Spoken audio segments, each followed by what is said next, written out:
Pwes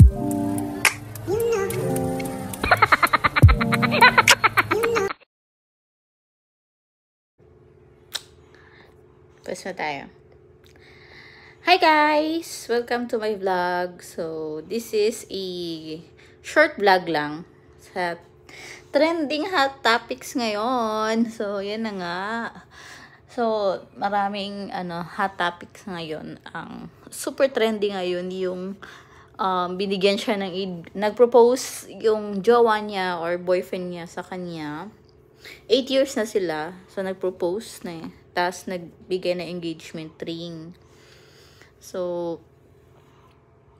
nagigilty siya dahil sa 8 years na nila, nakita niya yung engagement ring na binili sa Shopee na worth $299.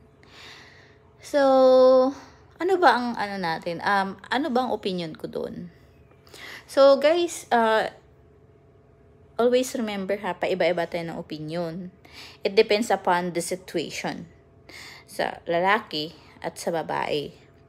So, ang opinion ko lang dun kay girl is, nabasa ko yung post eh. So, valid yung reason ng babae.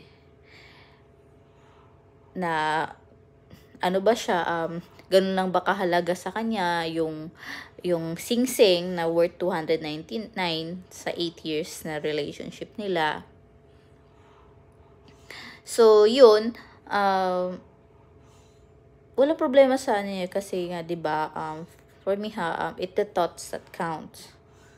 However, isang story lang kasi yun eh. Hindi kasi buo yung story na binigay niya, parang kulang pa nga yung details, kulang-kulang hindi sinabi ko anong situation ng lalaki.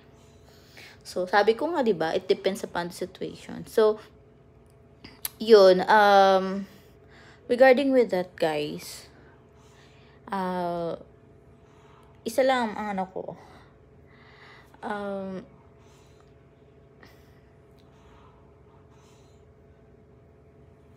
ba, ako ha, pero, for me,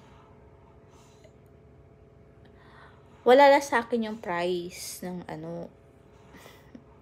na $299. For me ha, hindi mahalaga sa akin yung price. Ang importante is yung tao.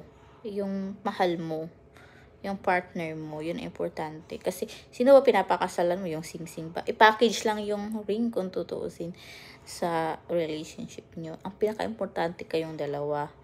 Kasi ako nga, nung bago kami kinasal, ito, suot ko. Nung bago kami kinasal, guys, bumili ng asawa ko ng bumili kami ng wedding ring. Pero eto, separate to. Etong sing-sing na isa, yung may bato. Separate tong engagement ring ng price. Pero walang propose. Nilagay lang ng asawa ko sa akin. Hindi ka na-propose. Pero wala sa akin yun.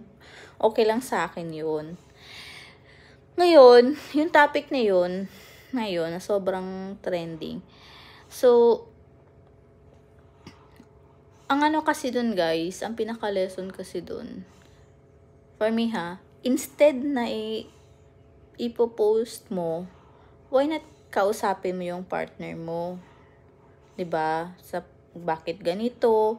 Bakit ito lang binili mong Kung nagmamatter ka dun sa engagement ring ha, dun sa price ng engagement ring, instead na ipopost mo.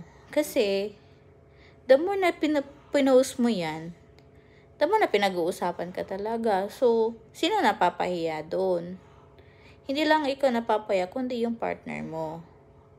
So, dapat pinag-uusapan kung ano yung problema. Kasi at the end of the day, kahit ano pang post mo dyan sa social media, kahit ano pang rat-rat mo dyan, at kahit ano pang comments or opinion ng ibang tao, at the end of the day, kayo lang dalawa ang makakasolve ng problema nyo. ayun na nga, yung naman sa lalaki, hindi natin alam kung ano yung situation ng lalaki. Kasi nabasa ko, based dun sa nabasa ko, yung side lang ng babae. So, ayun na nga guys. So, for me hindi ako nag-ano, kung kahit mumura yung engagement ring pa yan, it's okay for me. As long as okay kami, okay ang relationship namin ng taong yun, yung partner ko, yung magiging asawa ko. Pero ngayon, iba naman kasi 8 years. Bagay, totoo naman niya, at the thoughts that counts. Wala nang ano dun. Yung effort, di sana nag-ipon yung lalaki sa 8 years. Pero kasi, maraming factors, hindi nga natin alam kung anong situation ni boy. Baka, kung baka hindi pa kaya, or baka hindi pa afford. Minsan kasi, din natin sa situation. Yung ni ate, walang problema dun sa niya, valid talaga yung reason niya. Pero yun na nga guys. Sana maging lesson to sa atin na kung anong problema nyo sa partner nyo, wag nyong ipopost or i-share sa ibang tao o ipopost sa social media kasi wala lang. Parang lang din, parang pagchichismisan pa kayo, kumbaga, ng ibang tao. So, yan lang guys. Thank you so much. Napaano tuloy ako, pero thank you so much and God bless.